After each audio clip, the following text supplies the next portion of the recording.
fundamental. Tuvimos los profesores Carlos Mahamud, del Instituto Elcano, Luis Ociel Castaño, de la Universidad de Medellín, y Manuel Chur, de la Universidad Jaime I de Castellón.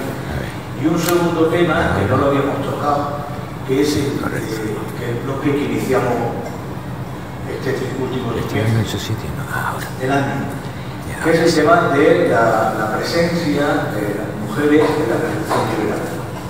Se me podrá permitir, aunque sea breve la materia, que en el escenario político, público, no ha jugado a la mujer un papel dominante.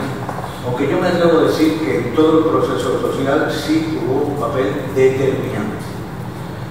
El redescubrir el paso de la intervención, no solamente en el ámbito doméstico, de la casa, de la familia, el mantenimiento, ayuda también a las fuerzas liberales o patrióticas en la guerra de la independencia, con una presencia de lucha directa, sino también los trabajos que se hicieron como periodistas. La mujer empieza a ocupar un espacio público. Un ejemplo lo tenemos en Málaga con Rosa Gálvez, aunque un poco anterior, es de los Gálvez de Málaga, pero una escritora, una mujer independiente, que quiere tener una presencia en el espacio público. Hay periodistas como la marquesa de Astorga, Mari Carmen Silva, María Manuela López, e incluso hay periódicos, yo no lo sabía, periódicos de las damas. Y como no, en Cádiz, un suplemento del diario mercantil de Cádiz sobre el correo de las damas, como un periódico específico para la intervención de la mujer en el ámbito ya del espacio público. Yo he creído siempre que, lógicamente, hay una frase de un escritor que dice que cuando una madre o una mujer le entrega el fusil a su hijo, entonces crea una guerra descarada. Está clarísimo que existe un proceso fuerte. Es decir, que yo entiendo que la mujer cumple un papel determinante, aunque no aparezca en el escenario público como su papel de todo. Este bloque lo abre la profesora Elena Fernández Díaz de la Universidad Autónoma, García, de la Universidad Autónoma de Barcelona, doctora en Historia y está en el Departamento de Historia Moderna y Contemporánea, y al mismo tiempo en el Instituto de Historia de la Ciencia, que no filosofía de la ciencia, sino Historia de la Ciencia. Entre sus obras podemos tener la tesis doctoral, Las mujeres en los inicios de la Revolución Liberal Española, 1808-1823, Mujeres en la Edad de la Independencia, que por lo que yo he leído, he podido leer, siendo lego, como digo, en la materia, abre el campo, el territorio de descubrir, y es pionera de descubrir la participación de la mujer en el nos ha dicho que teníamos que mirar como de frente a los y acercarlo un poquito más. El espacio público, que se enciende y se apaga. Hasta aquí se ve. Bueno. Tiene también diversos artículos, tiene participaciones en libros colectivos. Y los últimos que he podido leer, Mujeres sitiadas y las mujeres en el trienio liberal. Hoy nos hablará sobre matronas, lanceras y patriotas, el trienio liberal y sus mujeres. Creo que es un tema importante que cada vez... Fíjate que fácil, que yo que se le he dado fotos y ya... Se nota que soy un tío. No lo hubiera hecho directamente. Bueno, si yo sin más le voy a ceder la palabra a la profesora Elena Fernández, y muchísimas gracias por aceptar participar en esta jornada. Gracias. Voy a probar yo, a ver. Sí, yo me reacciono ahora tecnológica. Bien, en primer lugar, lo que toca y es de rigor es dar las gracias a los que te invitan a estos acontecimientos y a estas oportunidades de hablar de liberalismo y del siglo XIX, que no es tan habitual ya en la academia y en aquellos que nos dedicamos a la historia contemporánea.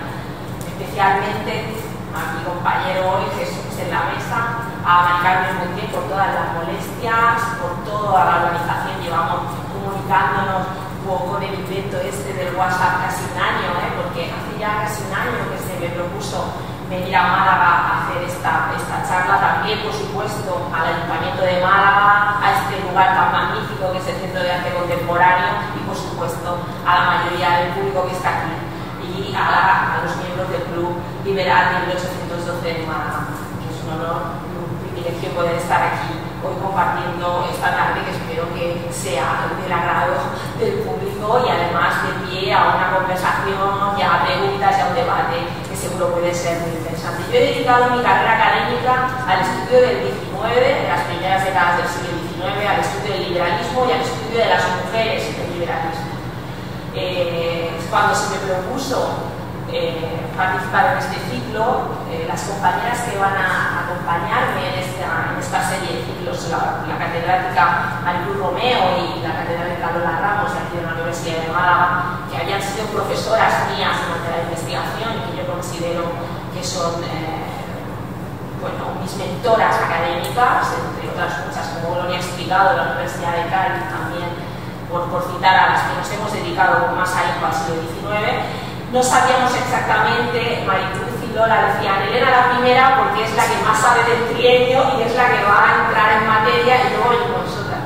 No sé si soy la que más sabe del trienio las mujeres, pero lo único que les puedo decir y asegurar es que he dedicado gran parte de mi carrera como investigadora al estudio de estas tres primeras décadas del siglo XIX, que están muy olvidadas últimamente y además, sobre todo, en el ámbito de las mujeres. Dicho esto, yo creo que es importante hablar del influjo de las revoluciones, del contexto de guerra continuada que vive o que asola Europa desde finales del siglo XVIII a principios del siglo XIX y que ese influjo, esas revoluciones, ese contexto de guerra va a poner de manifiesto la aportación de las mujeres en dichos procesos. En dichos procesos que, como ya saben muchos del público, va a dar pie a esa nueva revolución liberal, a esa caída del antiguo régimen.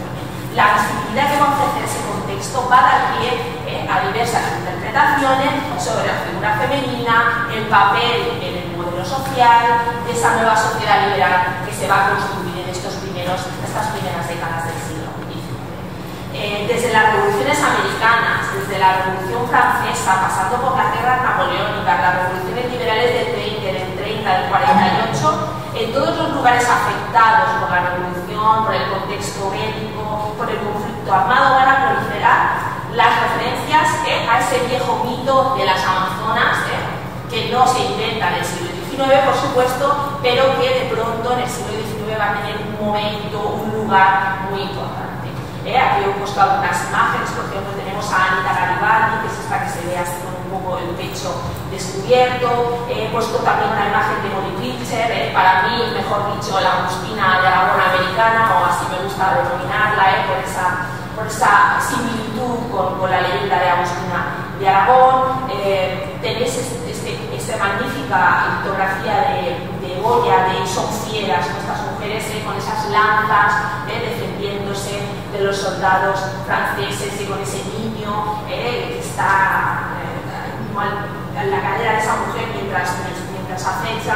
Por supuesto, esa imagen muy conocida de las mujeres que en octubre de 1789 van a Versalles y exigen al rey que vaya a París, que es donde se está produciendo ese proceso de revolución. Tenemos una imagen también de las mujeres en la revolución de independencia, la revolución y guerra de independencia griega, por tanto las mujeres están ahí, están presentes, participan de estos procesos y así lo muestra, entre otras cosas, la historia del arte. De pronto, por tanto, la generalización de las gestas femeninas de entonces y su reconocimiento público instauran una nueva imagen estereotipada de las mujeres, que sería esa mujer heroína, que impelida por ese amor a la patria, por ese deseo de proteger, de defender lo más primario, ¿no? El hogar, la familia, se alza en armas contra un poder opresor. Ella puede ser el ejército napoleónico o pueden ser los absolutistas, etcétera, etcétera. Visto desde esta perspectiva, es difícil que no compartamos o no se haya compartido por la historiografía la creencia de que en general la movilización femenina o la movilización de las mujeres en esa primera mitad del XIX se debió más a una iniciativa visceral, ¿no? A un deseo, a un impulso cercano al motín, al levantamiento del antiguo régimen, más que a una reivindicación ideológica. Es decir, las mujeres, así se nos vendió o así se ha vendido durante mucho tiempo en la historiografía, que participan de estos procesos, lo hacen simplemente por un deseo de proteger, pues porque tienen la guerra en la puerta de casa, y no se las consideraba agentes políticos o personas ideologizadas. Por tanto, últimamente los estudios, sobre todo mi investigación, la que yo he llevado a cabo durante tanto tiempo, me ha hecho matizar esta aseveración, porque si bien es cierto que las mujeres no eran consideradas parte del cuerpo político electivo, del cuerpo político de derecho o con derecho de la ciudadanía plena, sí son y lo han sido agentes políticos, porque la política es cultura, la política es militancia, la política es opinión, la política es, como decía Jesús, escribir en prensa, la política es sociabilidad, y ahí siempre están las mujeres, siempre han estado las mujeres. Por tanto, ese tópico de la historiografía que otorga cierto protagonismo a las mujeres tan solo en escenarios concretos, en momentos concretos, en escenarios bélicos, excepcionales, mujeres excepcionales para momentos excepcionales, ese fruto del momento, esos motines, esos asaltos, defensa de los sitios, etcétera, etcétera, mientras se presentaba al sexo masculino o a los hombres como los únicos actores de las luchas políticas, resulta injusto, como poco parcial, porque los hombres tampoco forman parte del cuerpo político ni del cuerpo electivo durante los inicios de la Revolución Liberal. Habrá que esperar mucho para el sufragio universal masculino todavía. Por tanto, es ciertamente un concepto imparcial. El análisis detallado de las fuentes, sobre todo para el caso español, muestra que estos aires de cambio, la influencia de algunas mujeres durante los procesos previos, durante ese periodo de reformismo ilustrados, ya habían ido preparando el terreno para el desarrollo de nuevos espacios de participación femenina en la vida pública. Como resultado de la adhesión de ese sector más elitista, de esa parte de la aristocracia española, a las ideas, a las costumbres ilustradas del origen francés, a ese espíritu de las luces, se van a crear en España las condiciones ideológicas para que algunas señoras, algunas damas, puedan, sobre todo clases pudientes urbanas, sí tengan acceso a esas nuevas posibilidades vitales, posibilidades intelectuales, etcétera, etcétera. Y aquí les he puesto pues como ejemplo esta misión de las mujeres en la sociedad económica madrilense, cómo se creará esa sección femenina dentro de la sección económica madrilense. Hay unos estudios magníficos de Elena Serrano sobre la ciencia y las mujeres en el siglo XVIII y su vínculo con la sociedad económica de Amigos del País de Madrid. También hay estudios de Elisa Martín Valdepeñas, que ha estudiado mucho, sobre todo el afrancesamiento, de estas mujeres afrancesadas dentro de estas nuevas sociedades. Por tanto, en esta línea, a medida que los acontecimientos se van radicalizando, sobre todo en 1808 con la entrada de las tropas francesas, algunas de estas señoras van a ir o van a usar esos salones, esas tertulias, esas nuevas formas de asociacionismo como un medio de adherirse a ciertos valores de defensa de Fernando VII, de defensa posteriormente de la Constitución, en definitiva de defensa de los valores liberales. Por tanto, el cambio de rumbo que va a suponer la Ilustración, sumado al protagonismo no previsto de las mujeres durante el periodo de las guerras napoleónicas, de la guerra de 1808, por supuesto, el cambio que va a suponer las Cortes de Cádiz, a partir de 1821, todo eso va a tener como resultado la confirmación de la capacitación del sexo femenino para asumir el nuevo vocabulario político, los nuevos modelos de prácticas de sociabilidad política que vienen inspirados por ese liberalismo teórico que se intenta implantar en España ya a partir de 1860. Bien.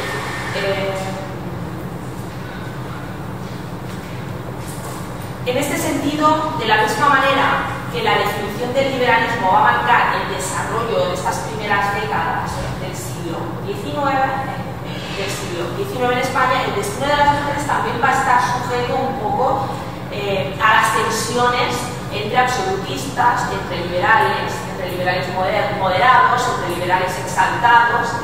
Desde el mismo contexto, el planteamiento del debate en torno a las similitudes, en torno a las diferencias entre los sexos va a ser constante.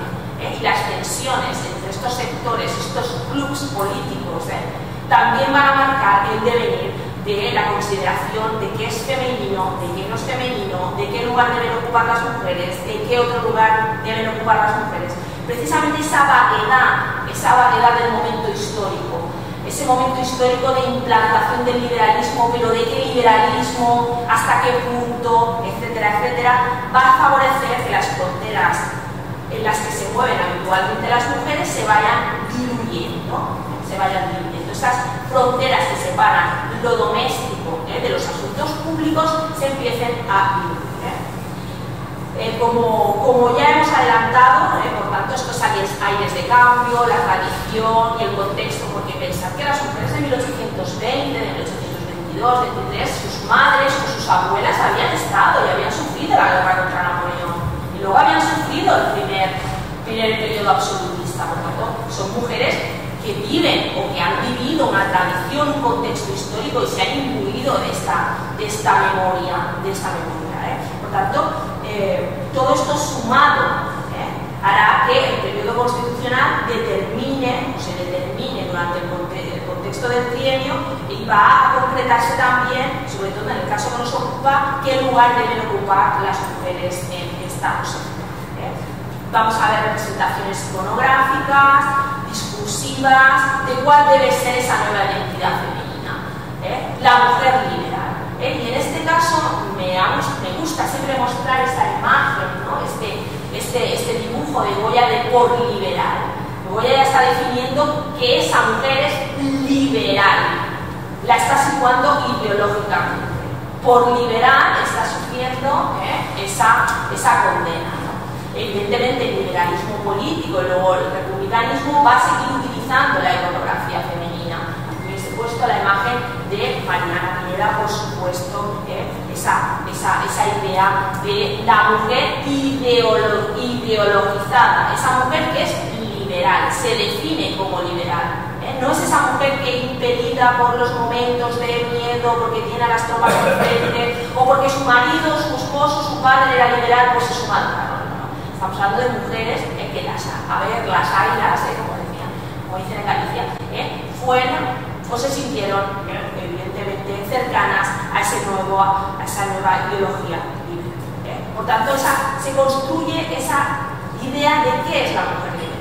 La primera de estas representaciones será la que, por supuesto, va a enaltecer la función social de las mujeres, las madres, las matronas, argumentando que de ellas depende, por supuesto, el civismo de los futuros ciudadanos, en definitiva, el porvenir del conjunto de la nación. Porque si una mujer es liberal, seguramente su hijo o su hija también lo sea. Del compromiso con la causa de esas mujeres, en definitiva, tienen un valor político y un valor social en tanto que son las futuras o son las madres de los futuros ciudadanos. Y por supuesto, la segunda imagen, más novedosa, por supuesto minoritaria, es aquella que percibe a las mujeres como herramienta transmisora del mensaje revolucionario.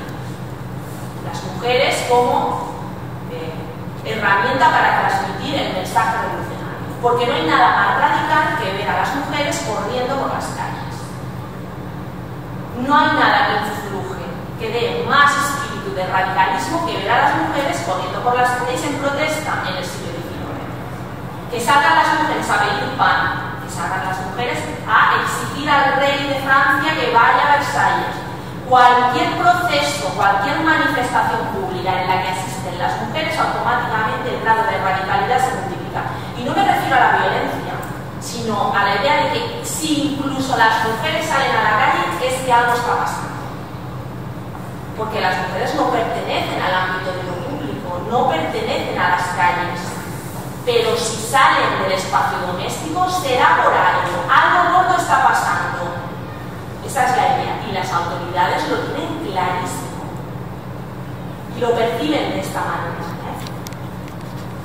Por tanto, de entre estas últimas transmisoras del mensaje revolucionario, estas minoritarias, ha trascendido sobre todo la idea de las amazonas, que podríamos, por ejemplo, estas amazonas, para el caso de Trienio, las lanceras. Luego tengo una imagen que podremos ver de estas mujeres vinculadas al Trienio liberal.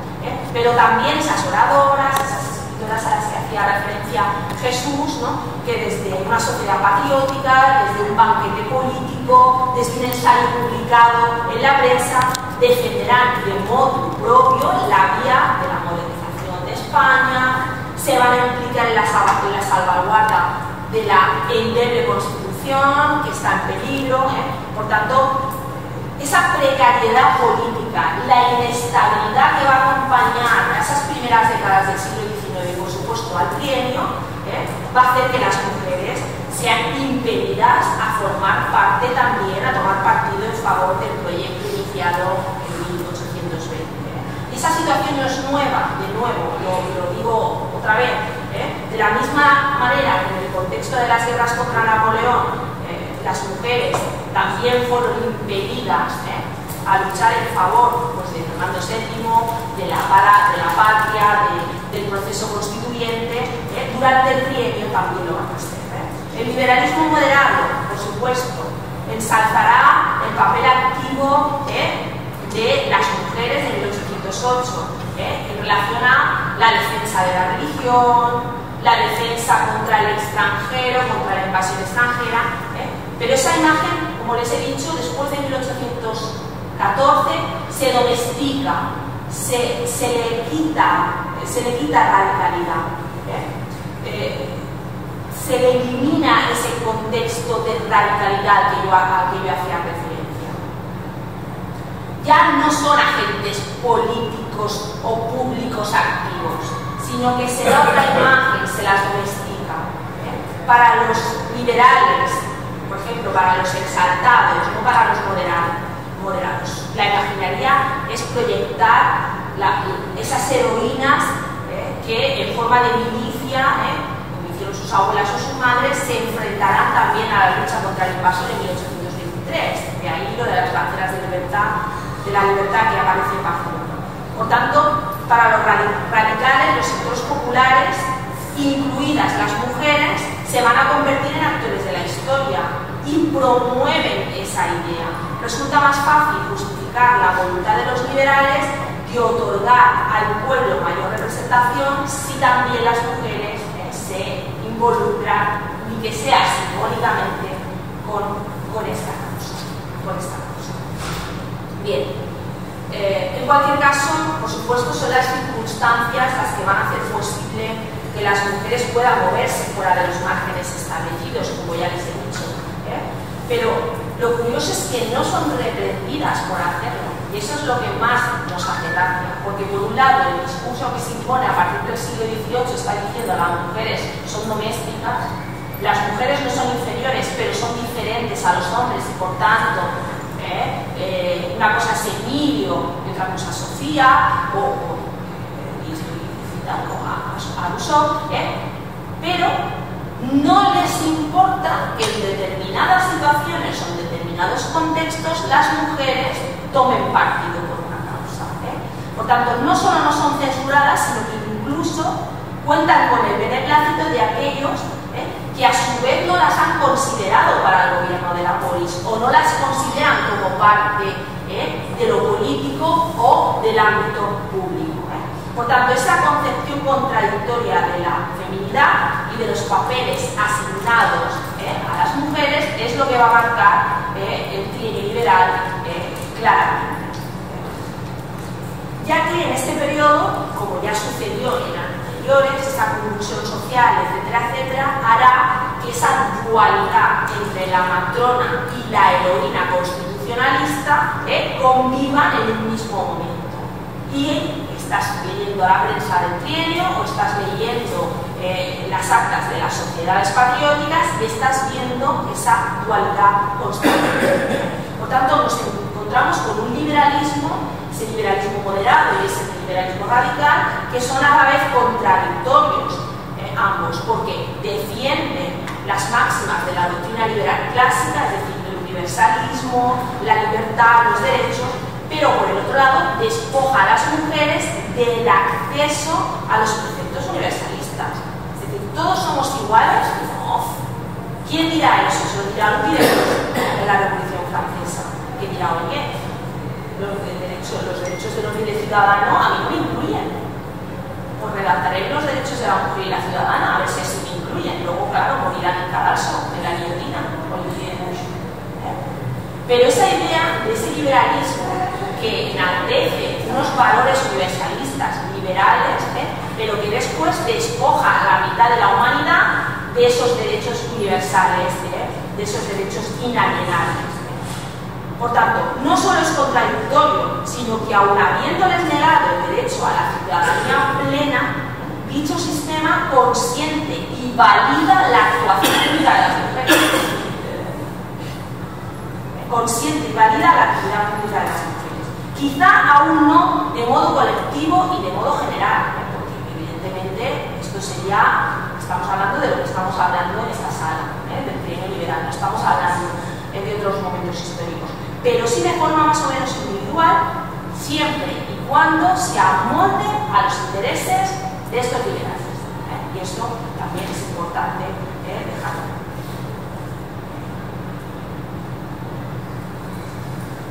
En definitiva, a pesar de las formulaciones teóricas que ese liberalismo está imponiendo, tanto mujeres como hombres, en el trío liberal, reaccionan contra el retorno de la monarquía absoluta. Por supuesto, no todos. Pero de nuevo, igual que el liberalismo del trienio no incluye a la mayoría de varones en el concepto de ciudadanía política, tampoco incluye a las mujeres. Y eso no impide que tanto hombres como mujeres defiendan el proyecto constituyente. Las mujeres lo harán desde unas premisas muy distintas: premisa de utilidad, premisa de civismo, de bien común, de mujer como valedora, de los futuros ciudadanos, de la futura sociedad liberal, etcétera, etcétera. Pero eso no le quita su importancia, su lugar de importancia en este discurso. Por tanto, como veis en este texto, como muestra este texto, la Revolución de 1871 abre para las mujeres un nuevo campo de actuación como propagadoras de los nuevos ideales liberales. Podéis leer, dice: amables españolas, os ruego por la patria, por la dulce patria, que imitéis estos ejemplos de heroísmo, que ayudéis hasta la gran obra con vuestros esfuerzos, mostrad el interés que tenéis en la suerte futura de vuestros hijos. Y mientras el soldado trabaja, etcétera, etcétera, ellos dice, vosotras debéis ser capaces, sois capaces de gritar Constitución, Constitución, Constitución. Por tanto, está claro que el liberalismo político excluye a las mujeres, pero las utiliza como herramientas de dispersión de ese discurso liberal. Las mujeres, por tanto, no quedan al margen de la agitación. Y eso quiero que quede claro: las mujeres no quedarán al margen de la agitación, de ese renacer del espacio público que se inicia tras esos 6 años del primer periodo absolutista. Por supuesto, no fue fácil, porque la invasión femenina del espacio público no siempre se va a percibir como algo positivo, y tampoco fueron todas. Siempre hay que tener, por supuesto, la justa mirada, ¿no? En buena medida, la presencia de mujeres en las protestas del 10 de marzo de 1820 en Barcelona, exigiendo la proclama de la Constitución de 1812, la concurrencia femenina que se manifestó en Madrid en apoyo del liberalismo exaltado y del mantenimiento de las sociedades patrióticas el 6 de mayo de 1821, la participación de las mujeres en los acontecimientos que abordaron la sublevación absolutista de Madrid el 7 de julio de 1822, todo eso muestra que las mujeres están ahí. Todo eso también a su vez provocará que desde sectores del liberalismo más moderado, por supuesto desde el absolutismo también, desde sectores más conservadores, esas esa actitud considerada más transgresora, más militante de mujeres, por ejemplo, como el ejemplo de María del Carmen Sardi, amazona española, así se le coloca, como si fuera una folclórica, se interpreta como el signo más claro de la desobediencia de los sectores populares, de un síntoma de radicalización política, etcétera, etcétera, ¿no? Por tanto, mujeres, sí, pero no os paséis tampoco. No vayamos a sacar los pies del tiesto, porque entonces ya dejamos de ser una vía de utilidad para ser ese elemento de radicalidad al que yo hacía referencia antes. Por tanto, estos comportamientos confirmarán para algunos la decadencia del momento, no van a encontrar documentos en los que se confirma, ¿no?, que estas mujeres que se dedican a la política han perdido las costumbres, han perdido los valores tradicionales, provocan la infelicidad de las familias, etcétera, etcétera, ¿no? La sociedad se va a destruir por culpa de estas mujeres que han olvidado cuáles son su obligación. Aquí les ponía, porque no está destinada a la mujer para destruir al hombre, sino para hacerle dichoso. Ni su encargo es otro en el mundo que el de esposa fiel y madre tierna. Todo lo demás es anarquía, va a destruir la sociedad, etcétera, etcétera. En cualquier caso, entre los liberales del trienio no va a haber un acuerdo, y eso quiero que quede claro. Dentro del liberalismo no va a haber un acuerdo en relación al sexo femenino. Para unos ha sido el interés por la Constitución, por la política, lo que ha aportado a las mujeres, de ese espacio doméstico. Aquí les he puesto un cambio que dice: hasta las señoritas quisieron dar guardia a las puertas, pero luego reflexionaron que harto hacían en guardarse ellas. Como diciendo, que vais a guardar vosotras, lo que tenéis que estar en casa, porque la noche es peligrosa para las mujeres, ¿no? Las mujeres los usan muy altos, en forma de cresta, no es extraño, siempre han sido inclinadas a gallear. Ese concepto, ¿no?, de que no es su lugar, ese espacio, ¿no? Por tanto, han puesto en peligro los pilares de la sociedad y por ende perjudican al nuevo proyecto político que se intenta implantar. Mientras que para otros, que no opinan igual, también acomodándose siempre, porque eso también quiero que quede claro, el discurso de la diferencia. Las mujeres son diferentes que los hombres y tienen un lugar natural al que deben estar destinadas. Partiendo de esa premisa, hay unas diferencias sutiles, y es unas que debe ser solo doméstica y otras que es el liberalismo más exaltado, más radical, que dice, bueno, la mujer es doméstica, sí, pero deciden apostar por las virtudes cívicas que pueden resultar de la participación de las mujeres en ese ambiente político que está surgiendo en el trienio. Deciden no resaltar lo negativo, sino lo positivo.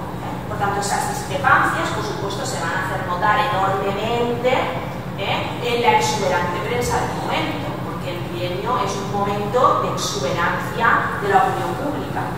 Por tanto, el debate en torno a la condición femenina es uno de los temas más recurrentes en la prensa del trienio. Es raro abrir uno de los periódicos de momento y no encontrar algo sobre las mujeres, a qué debemos dedicar el tiempo libre, qué debemos hacer las mujeres, etcétera, etcétera. Ha habido otras, como Marieta Cantos, de la Universidad de Cádiz, por ejemplo, Beatriz Sánchezita, que han estudiado este periodo, lo que ellas han venido a llamar la guerra de la pluma, de la participación política a través de la escritura de estas mujeres. Yo no me voy a detener, porque además no soy historiadora de la literatura, aunque sí que es cierto que me he aproximado y he compartido con Marieta muchos estudios. En cualquier caso, en definitiva, para los partidarios de Fernando VII, al margen de asumir con más o menos ímpetu los argumentos biológicos, morales respecto a las mujeres, una cosa es evidente, y es que para sostener el orden y toda esa serie de valores tradicionales que defiende el absolutismo, la mujer tiene que ser una clara aliada también. Por tanto, la mujer no es solo órgano de transmisión del discurso liberal, de exaltados o de radicales y de moderados, sino que también es una herramienta para el absolutismo y va a ser una herramienta para el tradicionalismo.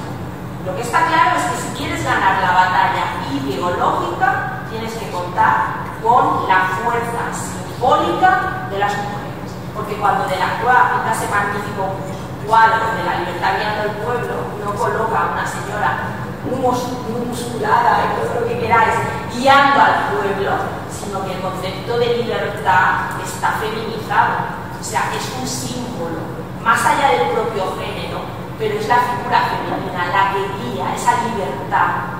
Por tanto, es evidente, y así lo tienen clarísimo los sectores más absolutistas, partidarios de acabar con este periodo del trienio, que si quieren ganar la batalla ideológica también hay que contar con el apoyo de las mujeres.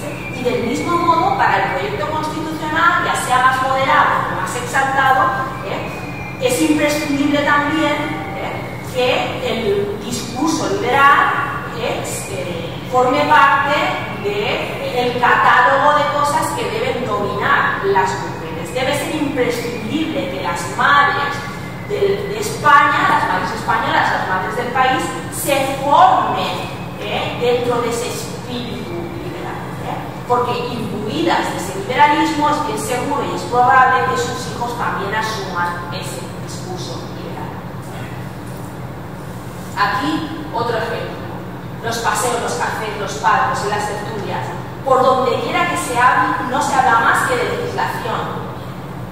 Y es obligado que las damas también estén instruidas en esas materias, para al menos en lo que baste para entender las conversaciones favoritas del día, etcétera, etcétera. Pero no solo eso, sino que dice la felicidad de las personas, el arbitrio del corazón, también depende acabar con el tormento de las familias. Que este contexto liberal se imponga también depende de esas mujeres. Por tanto, esa necesidad de adoctrinar a las mujeres, ya sea desde los sectores absolutistas como de los sectores liberales, sumado a ese interés, ¿por qué no empresarial, de estos periódicos, de estos editores, de captar nuevos mercados, de captar nuevo público, en este caso la lectora, la mujer lectora, por supuesto los índices de analfabetismo son enormes. Pero ya en según qué zonas, por ejemplo aquí en Málaga o en Cádiz, ya desde el siglo XVIII se percibe un interés especial por educar a las mujeres de las clases burguesas, clases altas por supuesto. Se da por sentado cierta educación entre estas élites, sobre todo aquí en las grandes capitales andaluzas. Se percibe ese interés por alfabetizar. Y como os he dicho, de esto han estudiado otras más que yo. Pero eso hace que de pronto mientras surgen publicaciones dedicadas al sexo femenino, a ese bello sexo, publicaciones concretas para ese público, pero no solo eso, sino que los periódicos de tirada general también están empezando a incluir entre sus suscriptores mujeres. Por tanto, se abre la veda, y por supuesto ese interés empresarial pues de ganar más, porque al final las editoriales dicen de cuántos folletos vendan y cuántos periódicos vendan, van a hacer que aparezcan publicaciones, artículos, etcétera, etcétera, destinadas a las mujeres, pero también escritos por mujeres. Por tanto, en general, durante el trienio, el mundo editorial y la escritura van a servir también como plataformas de actuación femenina. Van a ser un medio de difusión del discurso liberal, también del discurso más absolutista. De nuevo, hay que ser prudentes, hay que matizar estas afirmaciones, porque desde luego la opinión mayoritaria siempre es esa que dice que la política es algo ajeno a las mujeres y que las escriben y las que escriben son pocas y son menos.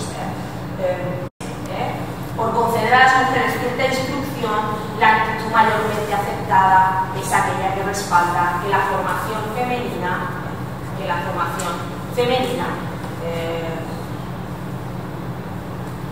en asuntos referentes al gobierno o a la política debe ser poca.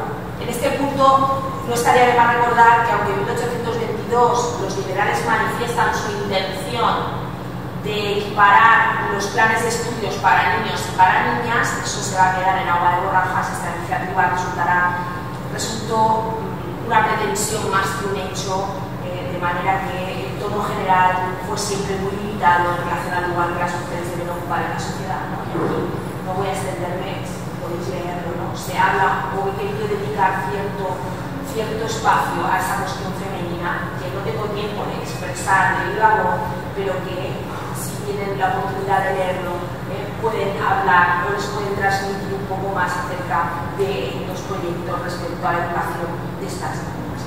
Muestra de lo dicho es ese debate, y de esto seguramente María hablará más, de ese del artículo 7º del reglamento, a partir del cual no se permite a las mujeres que puedan asistir a las Cortes como espectadoras, el 16 de marzo de 1821.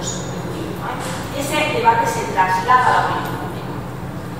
Ese debate en torno a si las mujeres deben o no deben asistir a las sesiones de Cortes se va a trasladar de una forma absolutamente extensa en la prensa del momento. Sobre todo el periódico El Censor es el que más páginas va a dedicar a estos temas, donde se van a transcribir, y aquí tienen un ejemplo, las intervenciones de los diferentes representantes, de los diferentes diputados, como el diputado Rovira, que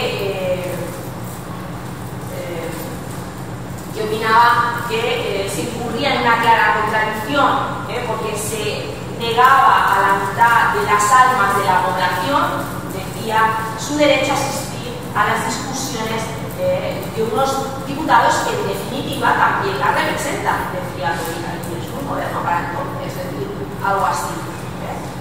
Se deja entrever, o Rovira deja entrever cierta empatía con unas indicaciones femeninas más blandidas por la Ilustración o durante la Revolución Francesa, que luego nos aparecen en este debate de las Cortes. Pese a todo, como ya saben, no hay duda de que fueron las premisas de utilidad las que más se van a hacer valer en ese debate para justificar el acceso de las mujeres a las galerías de las Cortes. Se afirma que es muy conveniente dejarlas asistir a la Cámara para que conozcan de primera mano la política, las ventajas del sistema constitucional, para que así se vayan impuyendo de los fundamentos, de las leyes liberales, que después, de nuevo, repito lo mismo, pero es una idea clave, van a inculcar a sus hijos. Sobre todo los inclinados hacia la aprobación van a insistir mucho en la utilidad. Por otro lado, aquellos que están de acuerdo con la utilidad, pero no les parece decoroso que las mujeres vayan a las Cortes, dirán, sí, está muy bien que las ilustremos en el liberalismo, que las ilustremos en la Constitución, pero en casa, en el ámbito doméstico, nada de venir a las Cortes, porque es que si van a las Cortes se va a infringir todas las normas del decoro, se va incluso a hacer peligrar la compostura de los allí presentes, y eso está así literalmente en las actas explicitado. Una mujer puede agitar un abanico y levantar una tormenta, y los hombres que están allí tienen que centrarse en lo que están haciendo, no mirar a las gradas. Por tanto, se está poniendo o se va a poner en peligro el buen funcionamiento de las sesiones de Cortes si las mujeres van. Pero no es por una cuestión, es muy gracioso, porque no es por una cuestión de si las mujeres tienen capacidad o no, están capacitadas o no a entender lo que se va a explicar ahí.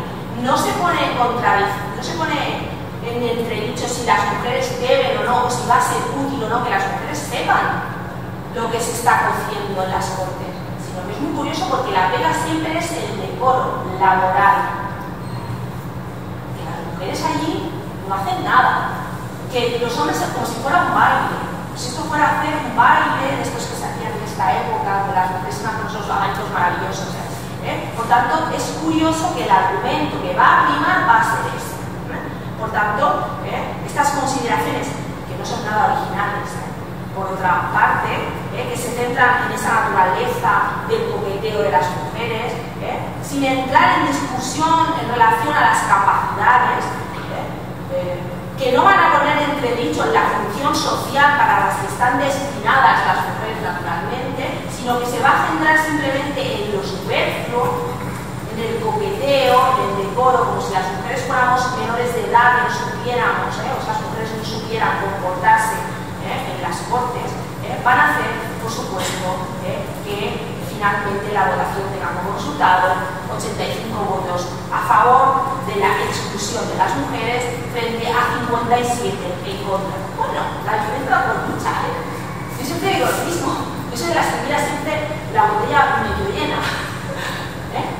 85 en contra de que las mujeres puedan asistir a las cortes y 57 a favor, demuestra hasta qué punto está dividida y muestra cómo ese debate es candente. La diferencia no es tanta. Por tanto, es importante tener en cuenta que estamos en un momento muy corto en el tiempo, serían 3 intensos años, en el que la condición femenina, cuál es el lugar de las mujeres en esta sociedad, incluso si las mujeres pueden asistir o no a las cortes, va a ocupar en las primeras páginas de los medios. Pero, por supuesto, aunque a las mujeres no se les permita asistir a las cortes, que sí que van a ir, porque aquí tenemos ese testimonio de Alcalá Galiano, en esas memorias de un anciano que dice: las mujeres asistían a cortes disfrazadas de hombres. Y mucha gente piensa erróneamente que eso es del contexto de las cortes de Cádiz, y no es así, sino que es en este contexto de estas cortes donde las mujeres se vestían algunas de hombres, no se sabía todo el mundo que eran mujeres. Pero bueno, las mujeres siempre esquivando y se hacía un poco la vista gorda para que algunas señoras asistieran de forma extraordinaria disfrazadas de hombres a las sesiones.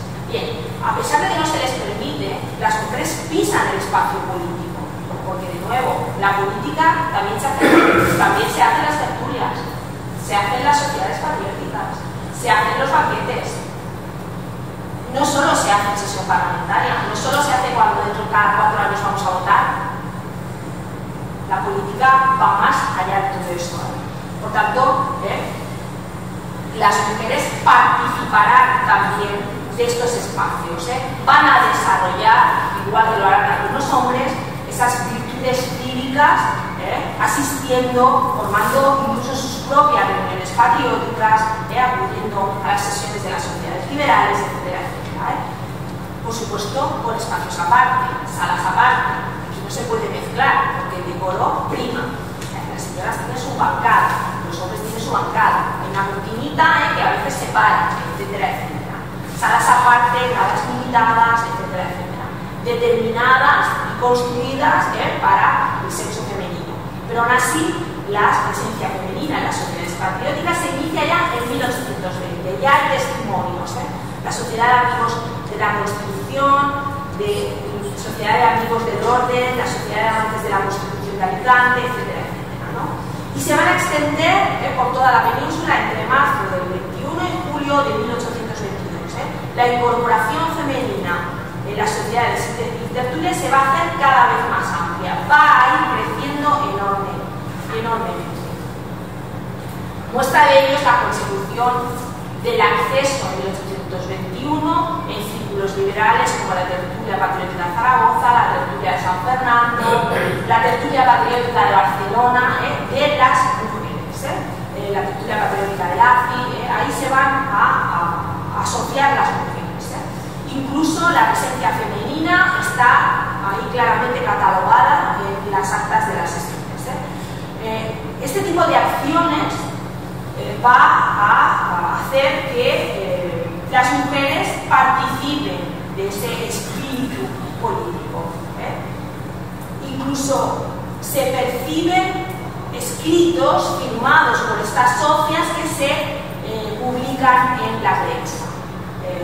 La participación, sobre todo, no es tanto política, como había dicho Jesús, pero sí en los actos sociales, en los actos de instrucción política, organizados desde estas organizaciones y tertulias.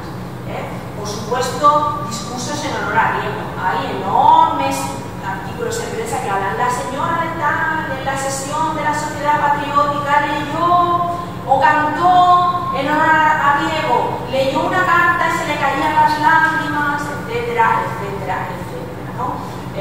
Pero a estos actos también había que sumar, por supuesto, los juramentos públicos de lealtad que se publican y que se pueden además ver con nombres y apellidos las mujeres que juran lealtad a la Constitución, el uso de determinados emblemas en las ropas, las escarapelas, los colores, los abanicos con decoración haciendo referencia a la Constitución, los adornos, todo esto, quizá no esté de acuerdo conmigo, pero lo que hace es claramente todos estos adornos, estos actos simbolizan el ejercicio de una ciudadanía de facto, no de derecho, pero sí de facto, que practicarán algunas mujeres del tiempo. Por supuesto, siguiendo la tradición de estas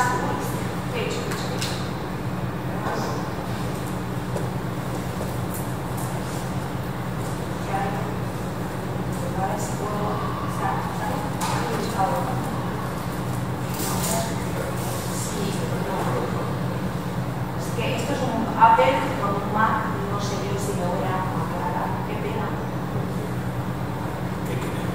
Claro, porque se ha quedado pequeño. Sí, es que, a ver. Para maximizar la imagen. Ahora.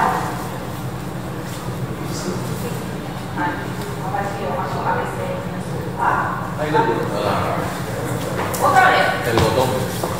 Es cuando muevo la. No me lo puedo.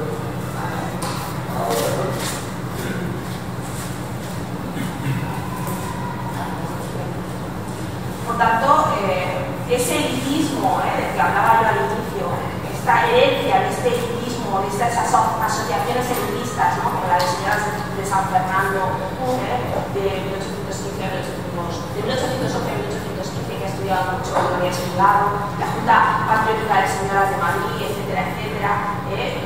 Este elitismo se va a repetir, estas sociedades femeninas se van a repetir en el trienio. La Sociedad Patriótica de Segorbe, por ejemplo, es una que dedicará, esas señoras dedicarán tiempo libre a hacer uniformes. En enero de 1823 hay facturas de documentos que hablan de mujeres que dedican ante la amenaza extranjera, se organizan para confeccionar, recoger fondos. Por supuesto, esas señoras no son damas ni cosen, contratan a otras que lo hagan por ellas, tampoco los pensemos que están ahí ofreciendo calcetines para los soldados, pero lo harán, ¿no? O la Junta Patriótica de Señoras de Madrid, que entre marzo y abril de 1821 también organiza unas suscripciones para recaudar fondos a favor de los milicianos, etcétera, etcétera. Pues todo esto, que ya lo habíamos visto durante la Guerra de Independencia, se vuelve a repetir ahora durante el tiempo. Pero vamos a las lanceras, porque hemos visto a las matronas, hemos visto a las liberales, hemos visto a las mujeres en las asociaciones y las mujeres, pero nos quedan estas mujeres que ya les he dicho que pondré una imagen de las lanceras de la compañía de milicianas creada en Barcelona en este contexto de finales del tiempo. Estrechamente ligada a esa función de cuidadoras, porque, atención, estas señoras que montan estas sociedades patrióticas, estas sociedades liberales, que se dedican a la olla, a la comida, a la olla pública, o que ayudan, enseñan a los niños, recaudan fondos, etcétera, etcétera, lo harán en tanto que madres de la nación, en tanto que cuidadoras de la nación, porque, por supuesto, son madres de su familia, pero estamos hablando de la gran y extensa familia liberal también. Por tanto, en esa función de cuidadoras de la nación está inmersa también la movilización femenina y el debate en torno a la función pública de las mujeres durante el trienio. Por tanto, están dispuestas a defender el orden constitucional a través de todos los recursos posibles, disponibles, incluso, dicen las mujeres de esta compañía de milicianas, con el uso de las armas, porque son guardianas de la nación y porque la nación también es, en definitiva, una gran familia, ¿no? Y ese es el discurso que se utiliza.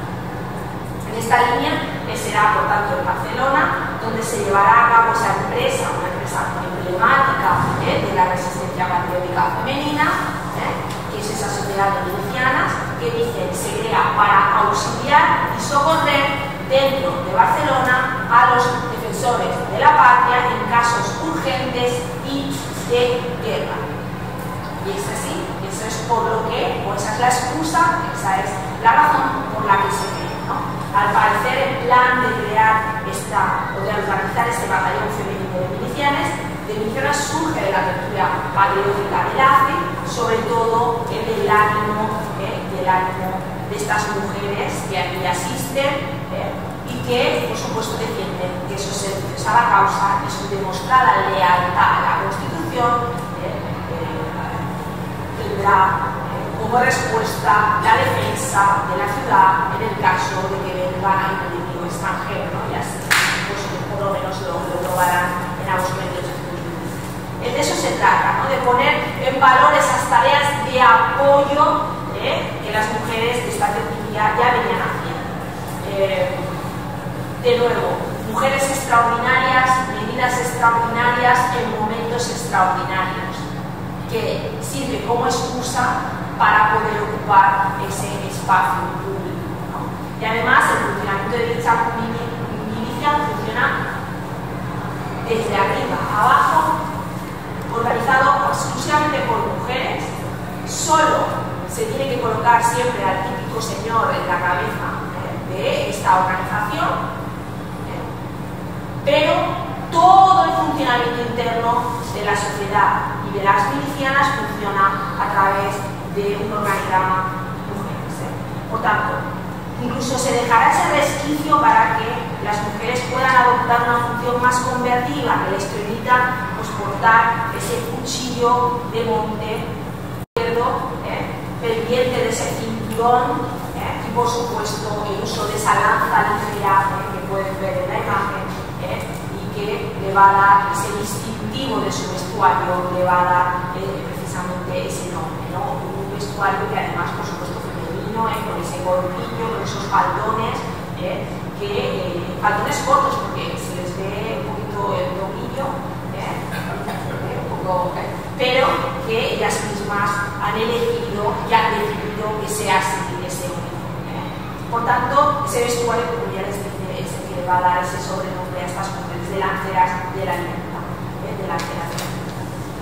De nuevo, igual que hicieron sus abuelas, sus madres, en el contexto de la guerra de independencia, el proyecto para la formación de esta sociedad de milicianas es el mismo que animó a las catalanas de la guerra de independencia a defender con furia y con ardor el sitio de la ciudad de Gerona y la creación de la compañía de mujeres de Gerona. Por tanto, esa memoria histórica de la participación activa de las mujeres que vuelve en ese retorno y que justifica, por tanto, también las acciones de las mujeres del mundo. Por tanto, ya creo que para concluir, si me lo permitís, solo me gustaría transmitir esa idea de que no hubo una mujer liberal, hubo muchas mujeres liberales, que la tarea de las historiadoras y de los historiadores que nos hemos dedicado al liberalismo y al género o a la historia de las mujeres va más allá, o tiene que ir más allá de la mera visibilización de las mujeres. Es decir, está muy bien y es de justicia poner a las mujeres, visibilizar a las mujeres, pero centrar, digo yo, que llevo muchos años dedicándome a esto, entrar en ese bucle en el que muchas veces entramos los que y las que nos dedicamos a estas cosas, de las mujeres están marginadas de lo político, las mujeres no formaban parte de lo político. Esto ya es suave, esto yo creo que ya se ha dicho. Yo lo he dicho, Maricruz Romero lo ha dicho, Lola Ramos lo ha dicho, todos y todas ya lo hemos dicho, ya está claro. ¿Vale? Pero hay que ir más allá, que es lo que pretendía, no sé si lo consigo y esto. ¿El liberalismo qué es? ¿Qué es el liberalismo para las mujeres? Y la revolución liberal, vale, pero eso, ¿en qué o cómo para las mujeres? No quedarnos solo en la mera enumeración, en la mera visibilización, que está muy bien, que es de justicia y que hay que hacerlo, pero que ya hay que ir más allá. Hay que ver por qué las causas, realmente las mujeres no están en la política, qué entiende el liberalismo como mujer, por qué hay o no existe un solo tipo de mujer, una sola cajita, una sola etiqueta que defina a las mujeres de los inicios del liberalismo. Y eso aquí se debe. Por tanto, y no seguir flagelándonos con la idea de, bueno, es que las mujeres no éramos ciudadanas, no, pero es que los hombres tampoco lo eran en esos momentos. La ciudadanía plena masculina tampoco se percibe, tampoco existe.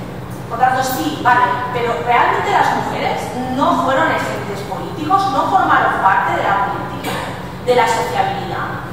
Las mujeres no lucharon, por supuesto, las mujeres han ido con los ejércitos siempre, acompañando a las tropas, siempre, acompañando a las tropas, niños, mujeres y de todo. Y no solo como prostitutas o aguadoras o enfermeras, sino que si hacía falta y no quedaba otra, la mujer también es capaz y lo hacía de cargar el fusil. Hasta incluso la guerra de Crimea, donde ya se institucionaliza el papel de las enfermeras, ya hablando ya de mediados del siglo XIX. Por tanto, las mujeres están ahí y no hay nada más político que la guerra. Clausewitz dice, la política y la guerra son lo mismo. No hay nada más político que la guerra, no hay nada más político que una revolución. Y si las mujeres están ahí, pues están ahí. Que no van a ser ciudadanas, que no van a ir a las cortes, no, que no van a votar, pero es que ni los hombres tampoco, pues no tenemos que esperar ni nada, no tiene que llover ni nada en España para poder ejercer ese derecho. Por tanto, no denostemos la presencia femenina en la revolución liberal, ajustemos, busquemos a esas mujeres, ajustémoslas también a nuestro panorama, porque no es el mismo la revolución liberal española que el contexto político británico, que la época de la reforma británica, etcétera, etcétera. No es el mismo el contexto español que el contexto francés, etcétera, etcétera. Ajustamos esto y expliquemos ahora sí una historia en la que todos y todas estemos unidos, porque al final la revolución liberal es de todos. Muy bien, pues con esto lo dejo y abro ahora sí, espero que me den ustedes un margen de descanso y ahora ven más que yo.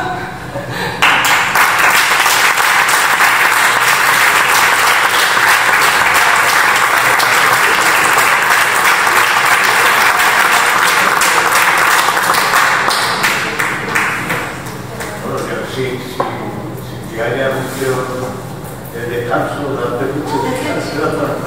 bueno, muy brevemente.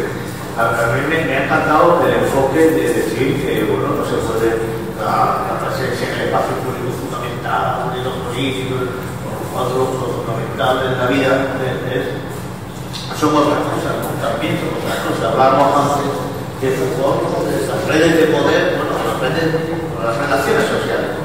Eso es el verdadero poder, donde está la casa, la familia, la educación, las profesiones, el comercio, la legislación, cómo se estudia.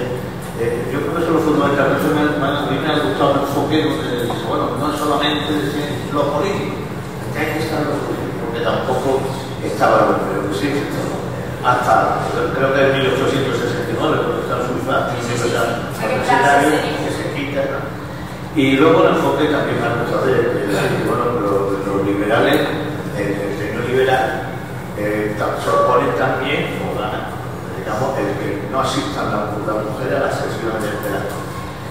Realmente en aquella época tampoco era tan fundamental el discurso político, salvo en esferas de periódicos, donde la cantidad de alfabetos había, donde la gente vivía independientemente de los discursos políticos que pululaban por la...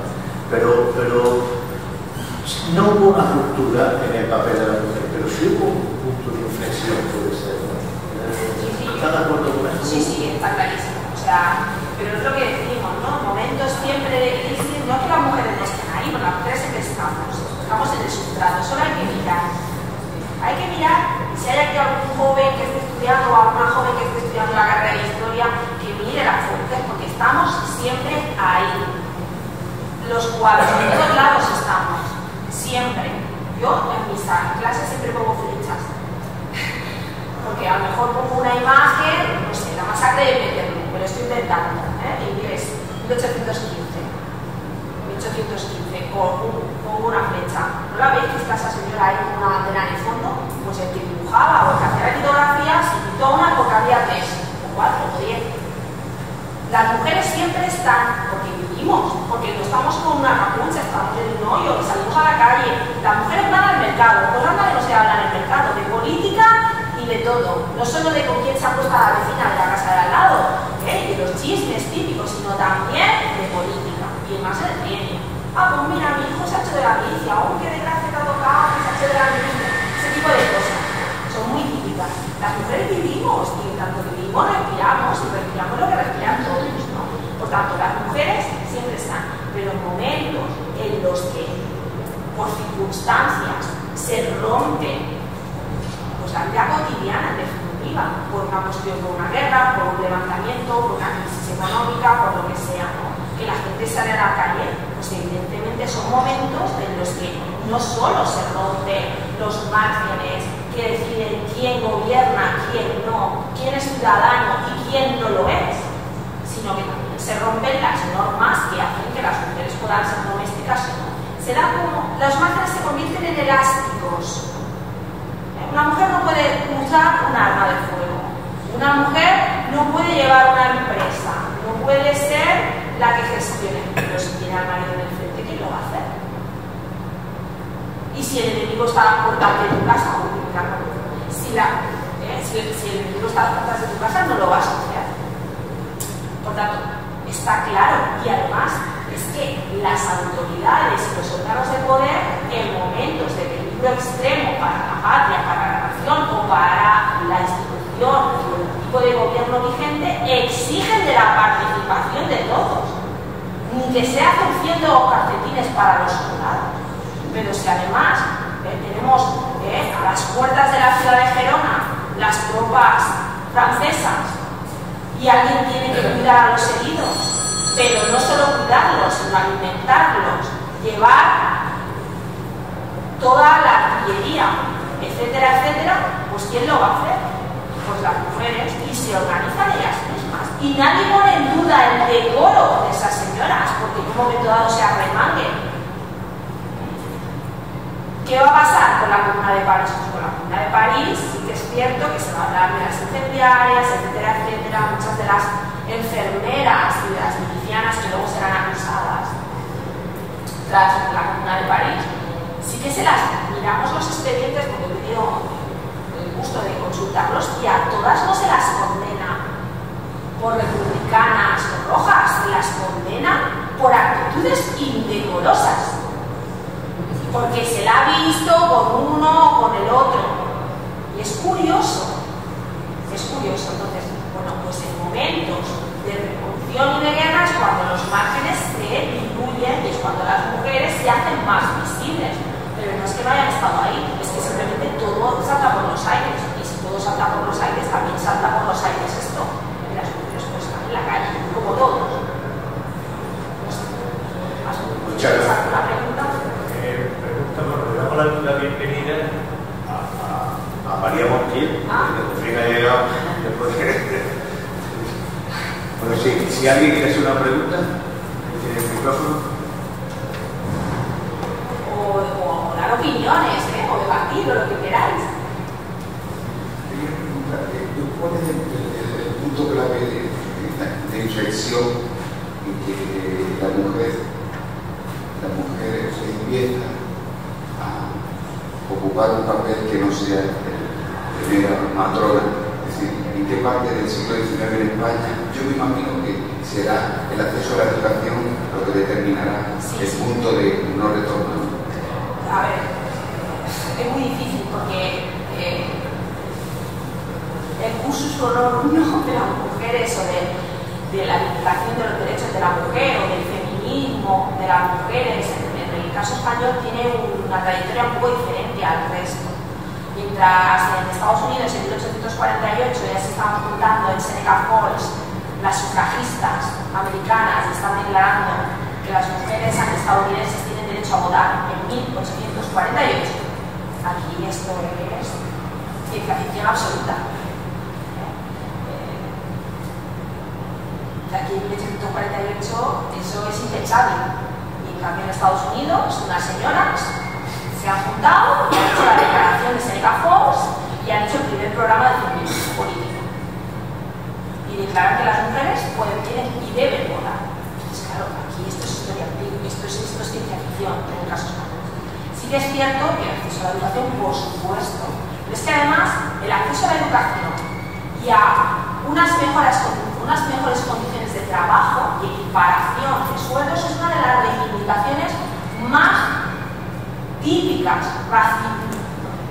y más repetidas entre las mujeres y la historia del feminismo español, si me permitís hablar de feminismo. Incluso antes de los derechos políticos. Eso de los derechos políticos empezará a sonar a finales del XIX. La reivindicación de los derechos políticos del sufragio femenino empieza a sonar a finales del XIX. Sí que es cierto, y Lola hablará de Concepción Arenal, y no le voy a pisar el terreno, porque entonces Lola vendrá dentro de esta, la tercera, ¿no? Hablamos, María Dolores Ramos. Sí que hay ciertas élites que lo hacen, pero no.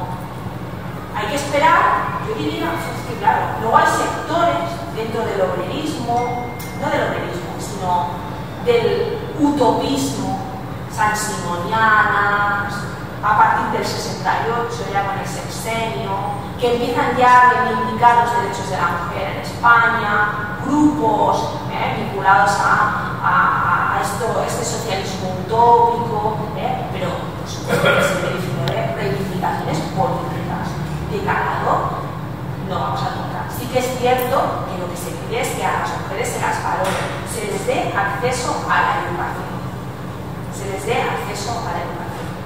y que se las considere ciudadanas de primera a la hora del trabajo, de los derechos respecto a los hijos, porque las mujeres no tienen nada que decir, no tienen ni patria potestad, ni pueden decidir nada sobre sus hijos, autonomía en el sentido de económico y sobre todo el acceso a la educación.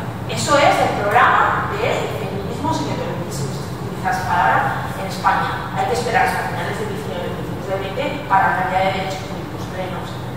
Es que nosotros vamos con mucho retraso en comparación con otros lugares.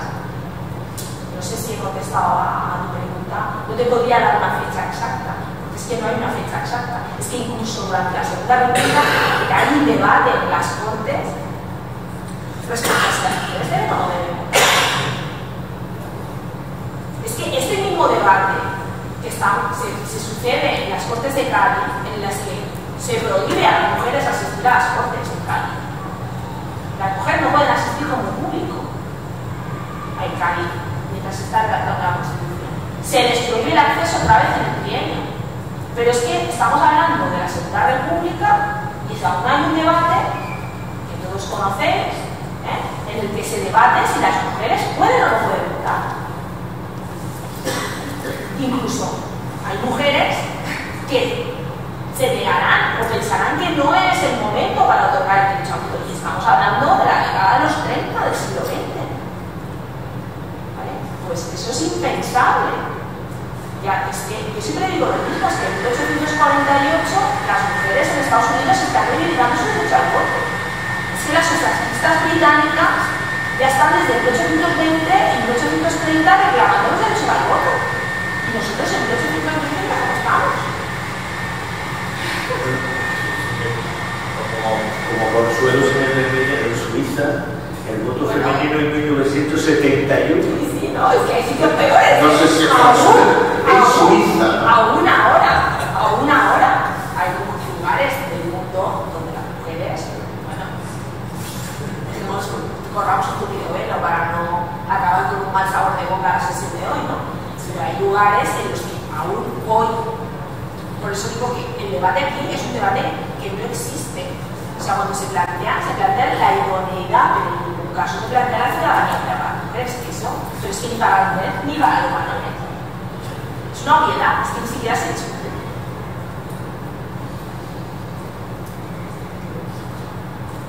Puedo preguntar, ¿Más preguntas? O una reflexión. No, sí, reflexiones. Que puedo hacer otra pregunta. Sí, sí. Con permiso de los economistas que haya aquí, yo creo que el punto que todavía nos faltaría, ¿no?, para que esa igualdad fuera una realidad es la tasa de actividad. Y ahí sí que es verdad que me parece que en España, aunque hemos avanzado mucho, pero todavía la tasa de actividad, el hecho de que haya, no sé si son 4 puntos o 5 de diferencia, ¿no?, significa que todavía hay una parte de la sociedad que no ha asumido ese plano de igualdad que tendría que haber. La reivindicación al trabajo, ahí está, es una, bueno, al trabajo equiparar, o sea, equiparación de sueldos, etcétera, ¿no? Porque aunque estamos luchando las mujeres por eso, ¿no?, porque se tenga en cuenta la equiparación de sueldos, porque, bueno, pero lo que está claro, yo siempre digo, las mujeres han trabajado siempre. Otra cosa es que eso esté registrado en algún sitio.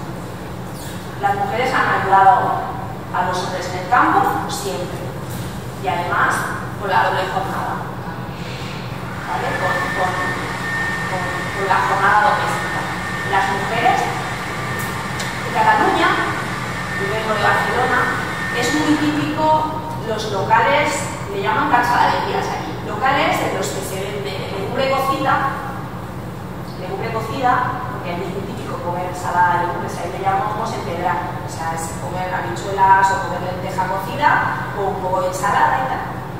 Bueno, es muy típico allí, hay muchos negocios de cansadaderías, ahora ya no tanto porque los precocinados nos han conquistado. Y se vende pues tocino, bacalao para desalar, etc. Y yo siempre digo a mis alumnos y a mis alumnas, ¿por qué es tan típico Cataluña, sobre todo en las zonas urbanas?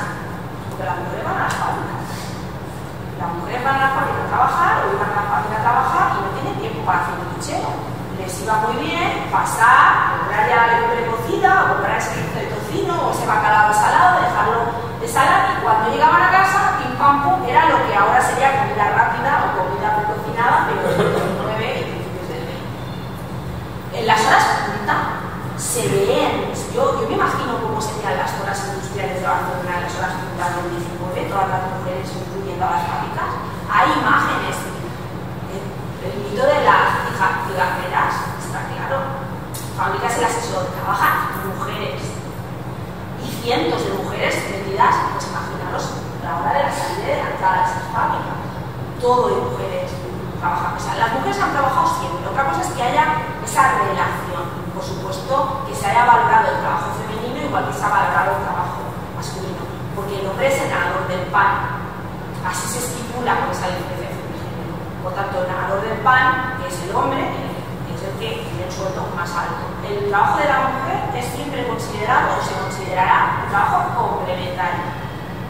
Un trabajo complementario que al final es esencial, porque sin ese trabajo femenino la subsistencia de las familias obreras no se hubiera podido mantener, ¿no?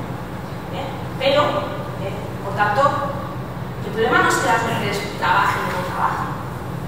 El problema es que ese trabajo exista, sea visible, porque hay mucho trabajo y ahora también trabajo femenino en negro, ¿no? Mujeres que se dedican al cuidado doméstico y lo hacen sin cotizar, o el cuidado de los ancianos, el cuidado de los niños, etc. No sé si creo en el 19 está clarísimo. Las mujeres trabajan igual que los hombres, pero la consideración del trabajo femenino, yo no he tratado mucho el trabajo, no ha sido mi ámbito de estudio, hay otros que sí, por ejemplo, Carmen Sarasúa es una de las que más ha estudiado el trabajo femenino del 19 y inicios del 20, y sus estudios con estadísticas muestran eso, que el trabajo femenino existe, ha existido siempre. Otra cosa es que se considere a nivel de sueldo, de salario, y que se les pague lo que hay, ¿no? Pero está claro que, como decía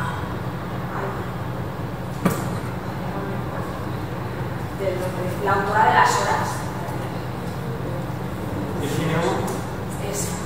decía, yo solo necesito un penique y una habitación cerrada para ser una mujer, es decir, tener dinero y tener